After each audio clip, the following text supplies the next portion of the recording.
Nous savons, à la vérité, que le socialisme allemand n'est pas une philosophie pure et contemplative. Il lutte et combat pour abattre les fondements de la société civile actuelle. Ce n'est pas seulement une doctrine, mais encore un parti dans l'État. Mais la philosophie elle-même revêt parfois des dehors belliqueux, fourbit ses armes et se mêle au combat politique. Elle ne regarde pas seulement le ciel, mais aussi la terre. Si Socrate a fait descendre la philosophie du ciel, le socialisme en a fait descendre la justice.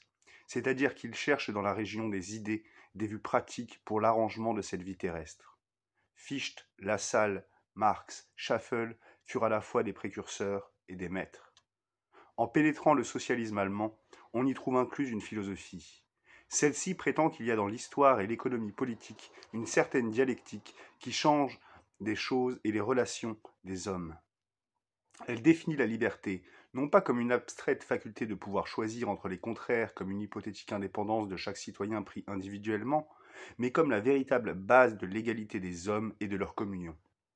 Enfin, cette philosophie ne poursuit pas un fantôme céleste, une vaine image de justice séparée du monde et de l'ordre naturel des choses. Elle exige une justice matérielle, mêlée aux choses elles-mêmes et s'appuyant sur elles. Au socialisme allemand tient donc une doctrine dialectique du devoir universel, de la liberté humaine, de la nature et de Dieu. Il n'est pas nécessaire, pour saisir exactement le lien du socialisme et de la philosophie allemande, que nous embrassions toute l'histoire de cette philosophie. Il suffit que nous interrogions ces hommes qui ont, pour ainsi dire, façonné le génie et la pensée allemande. Ce ne sont pas, en effet, les talents médiocres et inférieurs qui influent sur l'événement et les cours de l'histoire, mais bien les esprits les plus élevés. Or, qui n'ira que Luther, Kant, Fichte et Hegel ne tiennent pas le premier rang parmi les théologiens ou les philosophes de l'Allemagne. Il n'y a pas lieu de s'étonner de ce que nous laissions de côté cette doctrine matérialiste qui procède de l'une des faces de la philosophie hegelienne, bien qu'en économie elle se rapprochât du socialisme. Par exemple, Feuerbach ne fut pas le maître du célèbre Marx, mais son condisciple. Tous deux ont donné la même interprétation de l'hegelianisme, l'un dans la philosophie, l'autre dans l'économie politique. Marx lui-même déclare avoir embrassé la dialectique hegelienne pour la convertir en matérialisme et transformer ses vaines futilités en un métal terrestre, fer ou or.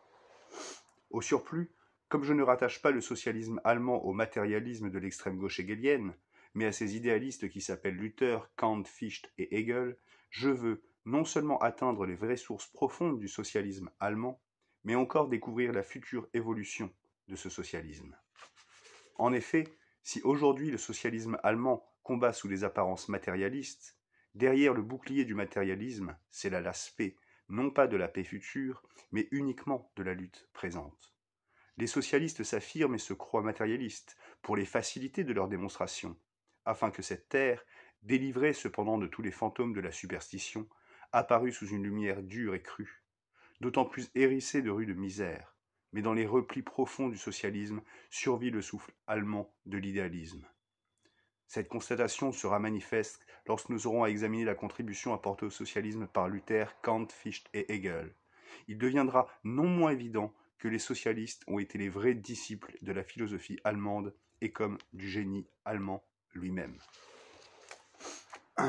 Jean Jaurès, si à la mode en ce moment, les origines du socialisme allemand.